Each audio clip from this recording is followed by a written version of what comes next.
দিতে হবে দিতে হবে দিতে হবে দিতে হবে। সবাইকে সালাম ও ধন্যবাদ জানিয়ে স্বাস্থ্য গণবিজ্ঞপ্তি আগে শূন্যপদের প্রজ্ঞাপন জারি করে আমরা আমাদের পরিবার পরিজন আত্মীয় স্বজনের সাথে যেন সুখে শান্তিতে বসবাস করতে পারি। আমি আপনাদের একটা কথা বলি, যেন আমরা বাবা মার দুঃখে পাশে থাকতে পারি, বাবা মা মারা গেলে যেন আমরা তাদের একটুখানি দাফন করতে পারি। সরকারের প্রতি আমাদের দাবি, আমাদের বৃদ্ধ বাবা মার পাশে একটু থাকার সুযোগ করে দেন। আমরা আপনাদের কাছে কোনো টাকা পয়সা দাবি নিয়ে আসি নাই। বর্তমান প্রতিকূল পরিবেশের বর্তমান প্রতিকূল অবস্থা বিবেচনা করে আমরা আপনাদের কাছে কোনো অর্থনৈতিক বিষয় নিয়ে আসি নাই, যাতে আপনারা বিপদ বোধ করেন। সাধারণ এই শিক্ষকের শূন্য বলার বদলি কোনো আর্থিক সংশ্লিষ্টতা নেই।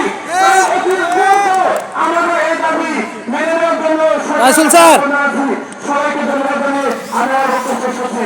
আসসালামু আলাইকুম ওয়া রাহমাতুল্লাহ। একটু ভালো করে ধরে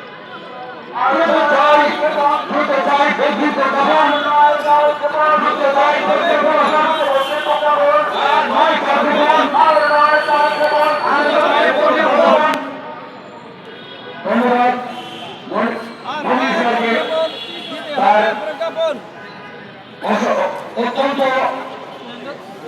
সুন্দর বক্তব্য পেশ করার জন্য এবারে আমাদের সামনে